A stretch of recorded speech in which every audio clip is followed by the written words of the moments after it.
رژیم صهیونیستی اشتباه بزرگی کرد.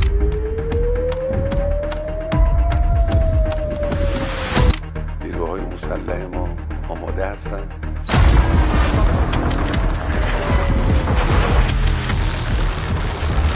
هویت خبیث رذل تروریست صهیونیستی با قدرت عمل کرد.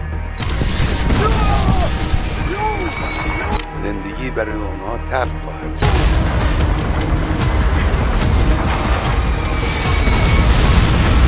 بسم الله الرحمن الرحیم. عرض سلام دارم به ملت عزیز و بزرگ کشورمون. شهادت سرداران و دانشمندان عزیز که البته برای همه سنگین است و تعدادی از مردم غیر نظامی رو به ملت ایران، به خانواده های اونها تبریک و تسلیت عرض میکنم. امیدواریم انشاءالله خدای متعال درجات اونها رو عالی کنه و ارواح طیبشون رو مشمول لطف ویژه خودش قرار بده. و اما مطلبی که مایل بودم با ملت عزیزمون در میان بذارم اینه که رژیم صهیونیستی اشتباه بزرگی کرد، خطای بزرگی کرد،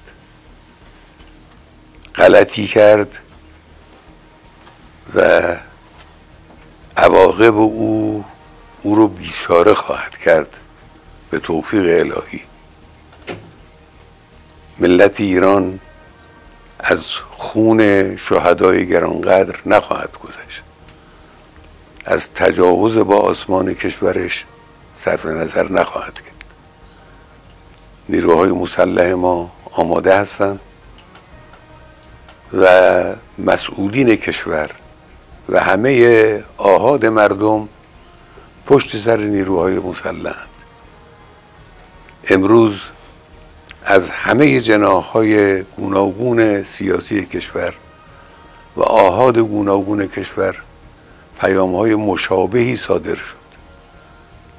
همه احساس می‌کنند که باید در مقابل هویت خبیث رذل تروریست صهیونیستی با قدرت عمل کرد. باید با قدرت عمل کرد و انشاءالله با قدرت عمل خواهد شد و با اونها مماشاتی نخواهیم کرد. زندگی برای اونها تلخ خواهد شد بدون تردید. فکر نکنند که زدند و تمام شد. نه، کار رو اونها شروع کردند و جنگ به راه انداختند. ما به اونها اجازه نخواهیم داد که از این جنایت بزرگی که انجام دادند خودشون رو سالم خلاص کنن. مسلم نیروی مسلح جمهوری اسلامی ضربه های سنگینی بر این دشمن خبیث وارد خواهد آورد.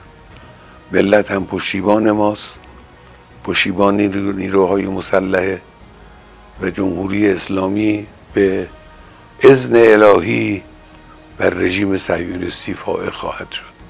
ملت عزیز این رو بدونن و مطمئن باشن و خاطر جمع باشن که در این زمینه هیچ کوتاهی صورت نخواهد گرفت.